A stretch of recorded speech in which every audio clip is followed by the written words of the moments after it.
Hello friends, this is अभिलाषा। तो आज की वीडियो में मैं आपके साथ क्लास 10th के चैप्टर फर्स्ट रियल नंबर्स को डिस्कस करने जा रही हूँ। तो बेसिकली रियल नंबर्स को पढ़ने से पहले आपको कुछ नंबर्स की जानकारी होनी चाहिए। जैसे आप बचपन से पढ़ते हुए आ रहे हैं कि नेचुरल नंबर्स क्या होता है बच्चों, कि जो numbers starting with 1, all the counting numbers 1 2 3 and so on, ये जितने भी काउंटिंग नंबर्स हैं इन्हें हम क्या कहते हैं बच्चों? natural numbers. All counting numbers are known as natural numbers. तो ये natural numbers होते हैं. Now second one is whole numbers. Whole numbers क्या होते हैं? Including zero. Zero को include करते हुए all the counting numbers और all the natural numbers are known as whole numbers. Means इसके definition अगर आपको से कोई पूछे कि whole numbers क्या होते हैं, तो basically whole numbers are the including zero, all the natural numbers are known as whole numbers. Now integers, coming to the integers basically होते क्या हैं? Negative numbers, zero and positive numbers. Means negative numbers or all the whole numbers containing all the whole numbers is known as integers. इसकी ये definition आप बोल सकते हैं। जैसे कि आपसे कोई पूछे कि सारे के सारे होल नंबर्स नेचुरल नंबर होते हैं क्या? No, yes. और पर इसका वाइस वर्सा क्या होता है? ट्रू होता है। सारे के सारे नेचुरल नंबर्स आपके होल नंबर्स होंगे, क्योंकि it is starts with 1 and so on. सारे के सारे नेचुरल नंबर आपके होल नंबर होते हैं, बट सारे के सारे होल नंबर्स आपके नेचुरल नंबर नहीं होते हैं, क्योंकि zero is not a natural number. तो सब एक्सेप्ट ज़ीरो, जितने ये सारे नेचुरल नंबर्स होते हैं, बट सारे के सारे होल नंबर्स आपके नेचुरल नंबर नहीं होंगे।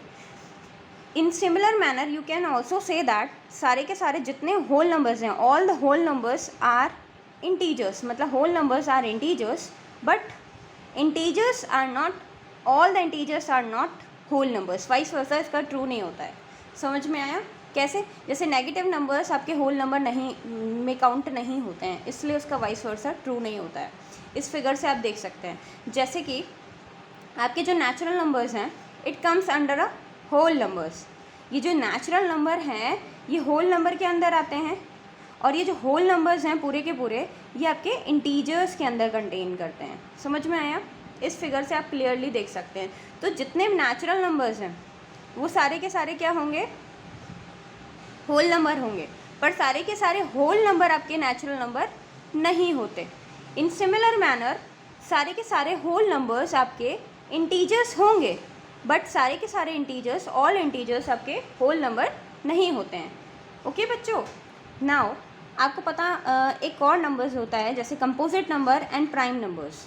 प्राइम नंबर्स बेसिकली क्या होते हैं? A number that can B divided exactly only by itself and 1।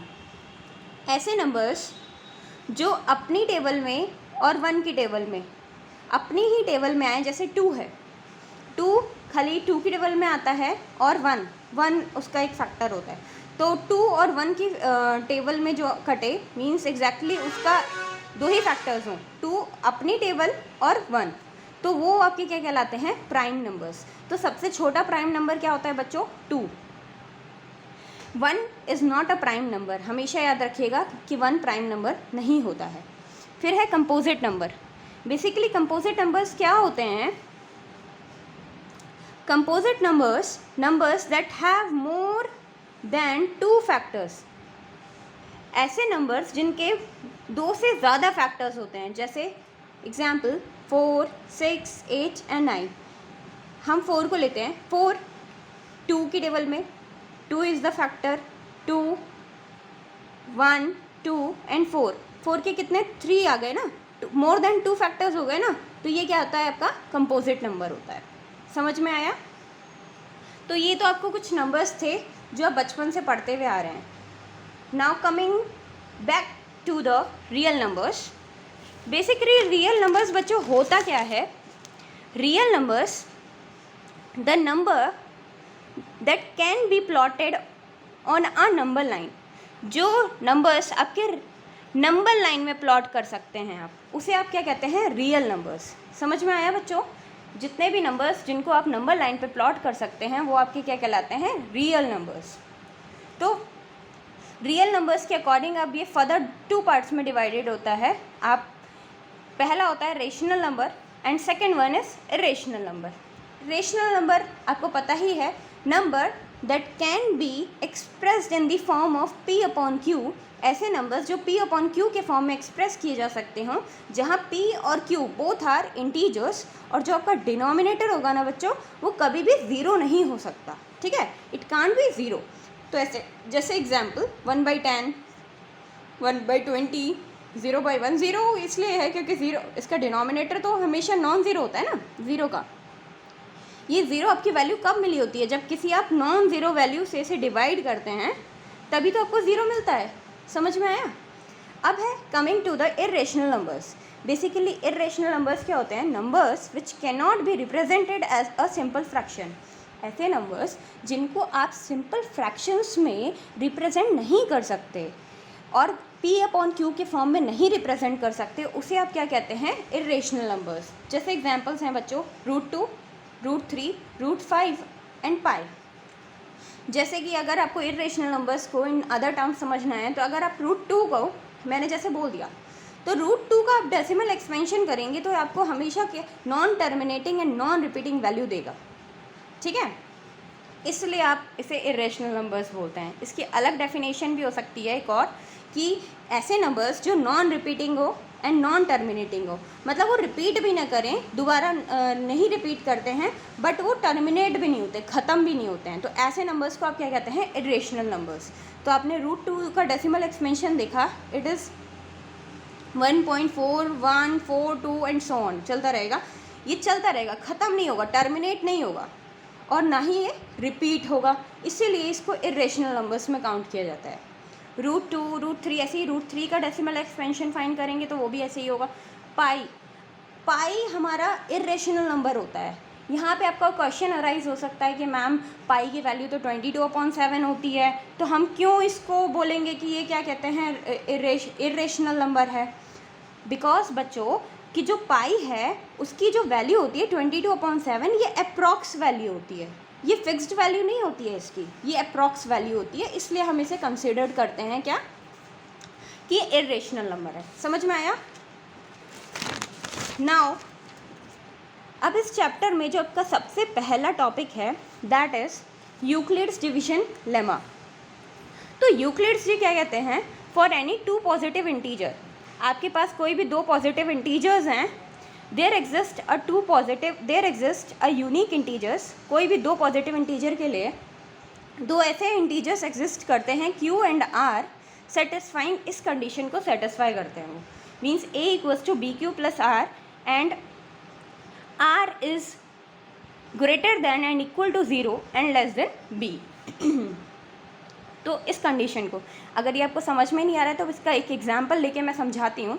जैसे कि आपने पढ़ रखा है dividend is equal to divisor into question plus remainder, इसी चीज़ को उनने इस फॉर्म में लिख दिया है, इंटीजर्स के फॉर्म में, पॉजिटिव इंटीजर्स के टर्म्स में।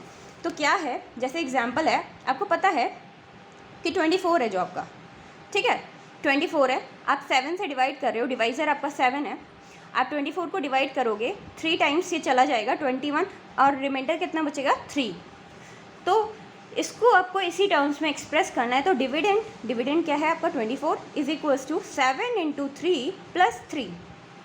तो बच्चों यहाँ पे आप ये देख सकते हैं कि जो रिमाइंडर है आपका, रिमाइंडर इट शुड बी, जो 3 आया है आपका, वो आपका क्या है? 0 से बड़ा होना चाहिए और इक्वल होना चाहिए, और किससे? b से। b what is b? Divisor 7 से कम ही आ रहा है ना, इस कंडीशन को सेटिस्फाई कर रहा है। हाँ, तो आप इस इक्वेशन जो लिखी है यहाँ पे, ये जो लिखा गया है, इसको in terms of dividend is equals to divisor into question plus remainder के फॉर्म्स में आप समझ सकते हैं, ठीक है। जब आप क्वेश्चन करेंगे तो आपको ईजिली समझ में आएगा। जो ये r होता है, ये कभी भी आपका जो डिवाइज़र होगा, जो रिमाइंडर होगा, वो हमेशा लेस देन डिवाइज़र ही आना चाहिए, ठीक है। अगर ग्रेटर होगा तो वो फर्दर डिवाइड हो जाएगा। समझ में आया? तो बच्चों अब एक क्वेश्चन है जो NCERT का है। ये क्वेश्चन हम इसमें करते हैं, शो दैट, आपको शो करके दिखाना है that every positive even integer, आपको ये शो करके दिखाना है बच्चों कि हर एक positive even integer is of the form 2q। क्या कि जितने भी पॉजिटिव इवन इंटीजर्स होते हैं वो किस फॉर्म में होंगे, 2q के फॉर्म में होंगे। And that every positive odd integer, और जितने भी पॉजिटिव ऑड इंटीजर्स होंगे वो किस फॉर्म में होंगे, 2q+1 के फॉर्म में होंगे, where q is some integer. मान लिया कि कोई q क्या है, कोई इंटीजर है, तो ठीक है, लेट a भी एनी पॉजिटिव इंटीजर। मान लिया आपने कि कोई a क्या है, एक पॉजिटिव इंटीजर है बच्चों, एंड b की वैल्यू तो आपको ऑलरेडी गिवन है कि हाँ 2 है, ठीक। तो a is equals to Euclid's division lemma से आपने क्या पढ़ा था कि a इक्वल्स टू bq+r होना चाहिए, ठीक है। और आपको पता है b की वैल्यू यहाँ पे क्या है बच्चों, 2, तो a is equals to 2q+r हो जाएगा, और b की वैल्यू 2 है, तो इस कंडीशन को भी सेटिस्फाई करेगा कि जो रिमाइंडर होगा ना आपका, it should be greater than and equal to 0 and less than b, means divisor से छोटा होना चाहिए। तो डिवाइजर आपका यहाँ पे क्या है, 2 है, तो इसकी पॉसिबल वैल्यूज़ क्या होंगी बच्चों, r की, रिमाइंडर की 0 और 1 दो वैल्यूज़ होंगी। पहले आप इस इक्वेशन में 0 रखेंगे रिमाइंडर की जगह, तो आपको पहला वो जो मिलेगा वो क्या मिलेगा, for some integers a is equals to 2q, जब आपने r की वैल्यू क्या रखी, 0, एंड जब आपने r की वैल्यू 1 रखी तो यू गॉट 2q+1। तो आप ये देख रहे हैं बच्चों कि जो 2q है आपका, ये क्या है, ये हमेशा जो एक 2 इंटू प्रोडक्ट किसी भी इवन, ये हमेशा आपको एक इवन पॉजिटिव इंटीजर ही देगा, क्योंकि आप बचपन से पढ़ते हुए आ रहे हैं कि जब भी आपके पास आप किसी नंबर को 2 से मल्टीप्लाई करोगे, it always give a even integer, है ना, इवन ही नंबर देगा आपको, ठीक है। तो इन सिमिलर मैनर आप ये कह सकते हो कि ये क्या है आपका पॉजिटिव, जो आपको शो करना था आप वो तो ईजिली शो कर सकते हैं, हाँ, क्या, show that every positive even integer. अब आप यहाँ लिख देंगे कि हाँ, कि जितने भी पॉजिटिव इवन इंटीजर होंगे वो किस फॉर्म में होंगे, 2q के फॉर्म में होंगे, ठीक है। और जितने भी ऑड पॉजिटिव इंटीजर्स होंगे वो किस फॉर्म में होंगे, 2q+1 के फॉर्म में होंगे। समझ में आया बच्चों?